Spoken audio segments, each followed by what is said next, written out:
BFM Business, Good Morning Business, l'interview. Il est 8h16 et mon invité c'est Nicolas Dufourcq, le directeur général de Bpifrance, le banquier de la Startup Nation. Bonjour Nicolas Dufourcq. Bonjour. Alors une nouvelle fois, la French Tech était à l'honneur hier dans le discours du chef de l'État, puisque dans le plan d'investissement France 2030, il y aura beaucoup de soutien aux grands groupes, aux ETI, aux PME et aux startups. Oui. À tel point qu'on peut se demander si l'innovation désormais, elle ne vient pas de la French Tech, plus que des grands groupes.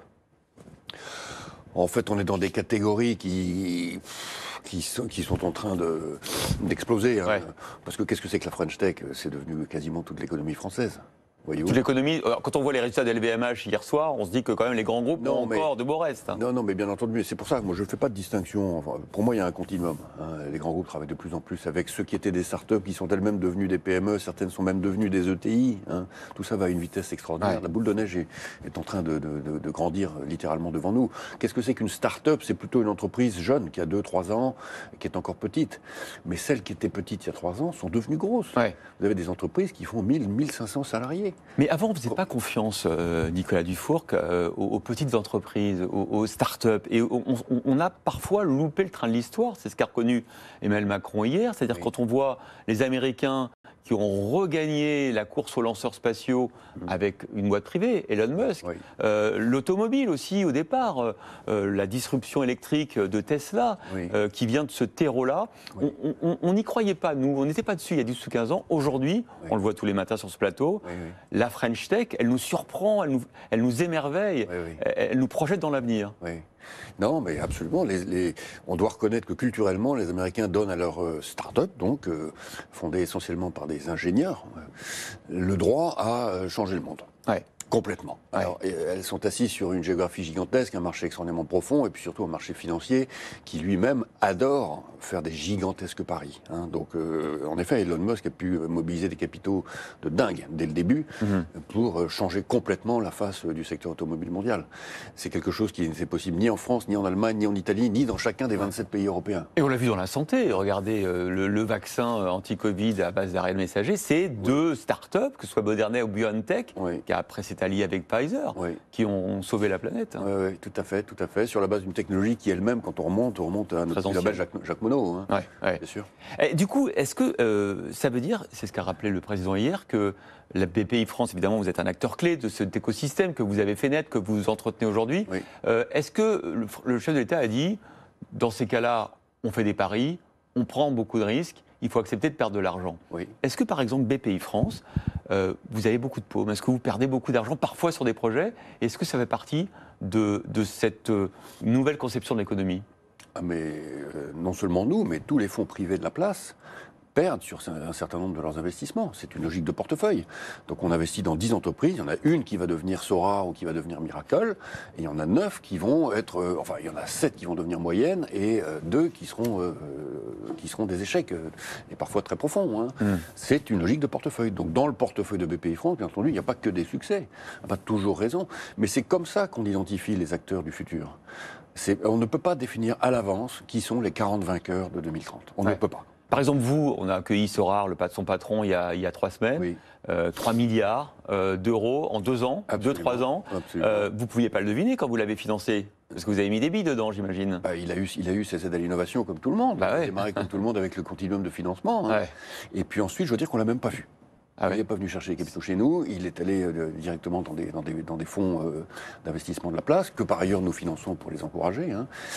Puis il a fait son chemin, et effectivement, on a découvert avec stupéfaction l'ampleur de ce qu'il avait inventé autour des NFT du football. Hein. Et donc, félicitations. Bon, bien sûr, mais personne n'aurait pu l'imaginer. Hein, donc il faut bien comprendre que dans le plan du président, il l'a dit très clairement, 50% des capitaux qui sont réservés à ce qu'il appelle des acteurs émergents. C'est ça.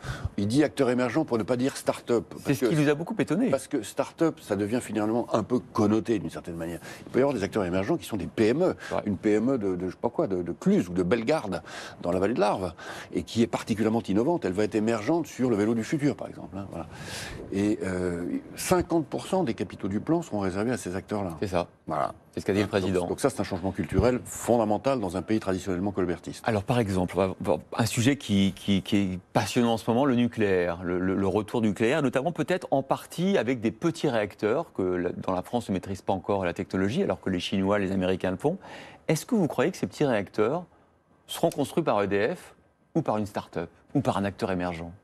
J'ai envie de vous dire, je n'en sais strictement rien. Voilà. Ce qui est sûr, c'est que dans la philosophie du programme, il va y avoir des capitaux qui seront mis à la disposition des grands acteurs de l'ingénierie nucléaire traditionnelle. Et puis, on donnera sa chance, en effet, à des entreprises de plus petite taille, fondées par des ingénieurs qui eux-mêmes viennent en général de la filière nucléaire, qui se mettent à leur compte et qui veulent juste aller plus vite. Hein. Et puis, on verra, on verra qui gagne.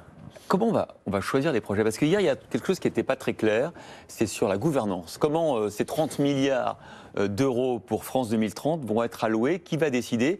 Est-ce que ce sera bureaucratique et centralisé? Oui. Est-ce que ce sera confié à des gens qui savent le faire, par exemple à la BPI? Non, mais on ne part pas de zéro.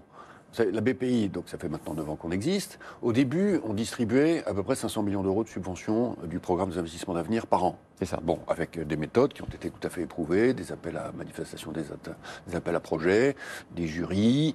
Bon, ça c'est pour les volumes subventionnels significatifs, où on fait 1 million, 2 millions, 3 millions d'euros de subventions. Bon, on est passé de 600 millions à 3 milliards. On va passer de 3 milliards à 5 milliards par an. Hein. Mais les méthodes, elles sont éprouvées. Ça veut dire que vous êtes, par exemple, candidat, BPI France, à allouer ces fonds de France 2030? Ah, ça, c'est clair que BPI France va être un opérateur majeur du plan. Ouais. Fondamental.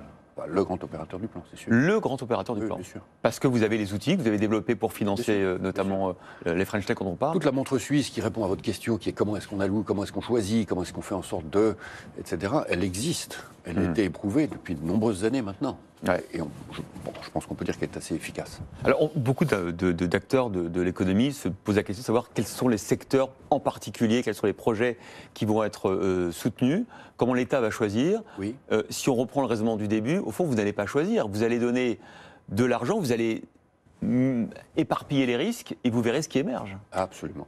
Absolument. Alors il y aura quand même des concentrations fortes sur des grands programmes, notamment dans l'hydrogène, quand il s'agit de créer 2 gigafactories, comme l'a fait le président de la République. Ouais. Donc là, ça, on a des gros grumeaux d'investissement public, bien entendu. Hein.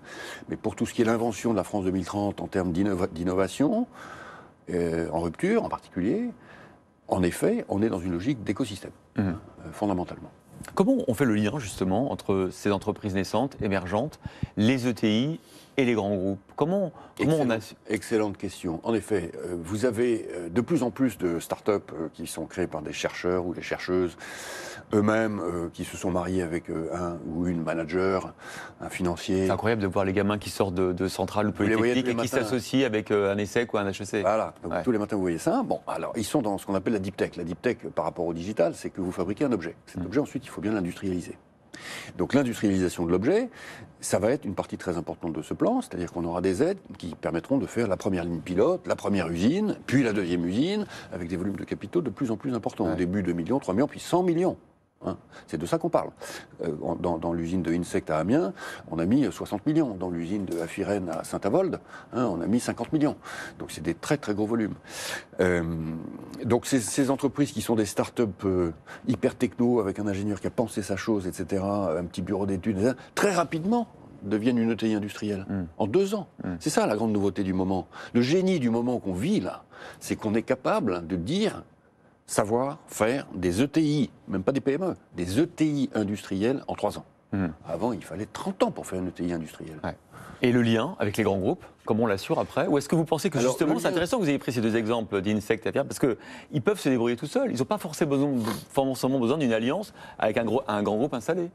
Oui, alors au cas particulier, vous pouvez prendre d'autres exemples. Prenez Metabolic Explorer qui vient de racheter le gros site de Ajinomoto à Amiens, donc il y a quand même des connexions. Ouais. Maintenant, votre question, de toute façon, elle est fondamentale. Comment est-ce qu'on fait en sorte que les grands groupes travaillent plus avec ces entreprises-là? Comment est-ce qu'on fait en sorte surtout que les PME travaillent plus avec ces entreprises-là? Parce que vous pouvez tout à fait avoir un ingénieur qui invente par exemple la fourche du futur pour le vélo. Hein. Ensuite, il va essayer de l'industrialiser. Il cherche.